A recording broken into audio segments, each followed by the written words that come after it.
কিছু ভাবার চেষ্টা করুন, নতুন কিছু করার চেষ্টা করুন, দেখবেন আপনি ভালোতে থাকবেন। আপনি যতই ওই সব অতীতের বেদনাদায়ক কথাগুলো আপনি চিন্তা করবেন, ভাববেন, ততই দেখবেন আপনি ক্রমশ পিছিয়ে পড়বেন। ধীরে ধীরে আপনি ভীষণ বোর ফিল করবেন, একাকী হয়ে যাবেন। সবার সাথে মিলেমিশে থাকার চেষ্টা করুন এবং নতুন কিছু করার চেষ্টা করুন। আজ পর্যন্ত আপনি এত কিছু করেছেন কিন্তু আপনি সফলতা অর্জন করতে পারেননি, ঠিক আছে? আপনার সেই কর্মক্ষমতা থাক, সেই জেদ থাক, জোর থাক, ঠিক আছে।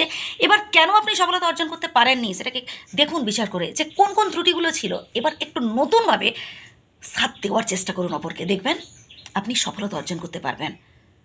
স্যার যে কোনো মানে বিজনেস হোক, আপনার চাকরি বাকরির ক্ষেত্রে হোক, যেখানেই হোক না কেন, আপনি হয়তো এতবার ইন্টারভিউ দিয়েছেন, এতবার চেষ্টা করেছেন, কিন্তু আপনি সফলতা অর্জন করতে পারলেন না। তার কারণটা কি? আপনার দিক থেকে কোনো ত্রুটি ছিল কি? কেন আপনি বারবার ইন্টারভিউতে ফেল হচ্ছেন? কেন আপনি বারবার কোনো জব পাচ্ছেন না?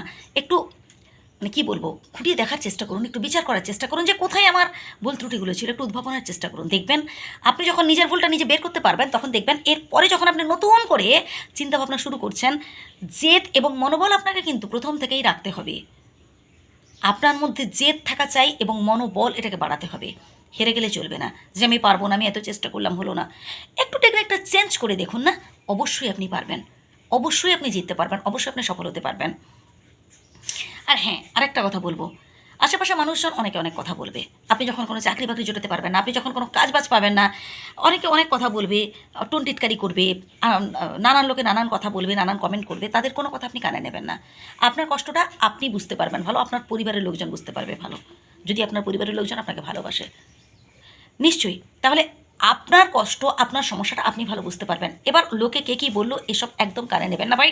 আপনি নিজের লক্ষ্যে এগিয়ে যান এবং একদম থামলেও চলবে না। থামবেন তখন যখন সফল হতে পারবেন। কে কী বলছে, কী করছে, একদম কানে নেবেন না। কানে নিন পজিটিভ কথাগুলো, যারা আপনাকে উৎসাহ দিচ্ছে, যারা আপনাকে সাবাস বলছে, যারা আপনাকে বলছে বাহ খুবই ভালো হচ্ছে, আরও এগিয়ে যা, তাদের কথা আপনি কানে নেন। কারণ তারা আপনার শুভাকাঙ্ক্ষী। তাদের থেকে তাদের কথাগুলো যদি আপনি কানে নেন, তাতে আপনারই লাভ হবে। যারা নেগেটিভ কমেন্ট করে, যারা নেগেটিভ কথা বলে, তাদের কথা কেন কানে নেন এবং কেন মন ভাঙেন? নেগেটিভ মানুষগুলোকে জীবন থেকে বাদ দিন না। ভালো, যারা আপনার ভালো কাজে লাগছে, যারা আপনার শুভাকাঙ্ক্ষী, যারা আপনার মঙ্গল কামনা করে, তাদেরকে আপনার চলার পথে রাখুন।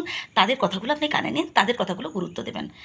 আর যেটা বলার ছিল আরেকটা কথা, সেটা হচ্ছে কোনো কাজই ছোটো নয়, কোনো কাজই একটা কাজের থেকে আরেকটা কাজ বড় এমন হয় না। প্রত্যেকটা কাজেরই গুরুত্ব রয়েছে। আপনি যদি সেই কাজটাকে গুরুত্ব দিয়ে করেন, আপনি যদি সেই কাজটাকে ভ্যালু দেন, তাহলেই সেই কাজটা গুরুত্বপূর্ণ হয়ে উঠবে। আপনি একটা ছোটোখাটো কাজও আপনি যদি বাড়ির মানে আপনার কাছে মনে হতে পারে, যদি আপনি ছেলে মানুষ হয়ে থাকেন, যে বাড়ির রান্নাবান্না এগুলো কি আবার কাজ নাকি?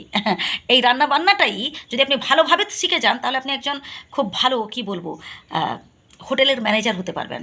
খুব ভালো মানে কেক কার কোনটা পছন্দ, কেক কোনটা চায়, আপনি খুব বড় সড়ো একটা মানে বিজনেসম্যান হতে পারবেন হোটেলের, বুঝলেন? অতএব কোনো কাজই ছোটো নয়, কোনো কাজই অন্য একটা কাজের থেকে বিশাল বড় এরকম হয় না। প্রত্যেকটা কাজের গুরুত্ব রয়েছে। প্রত্যেকটা কাজকে যদি আপনি গুরুত্ব দিয়ে করেন, তাহলে দেখবেন আপনিও ওই কাজের সাথে সাথে গুরুত্বপূর্ণ মানুষ হয়ে উঠে পড়বেন অন্য ৮-১০ জনের কাছে। ভালো থাকবেন সবাই।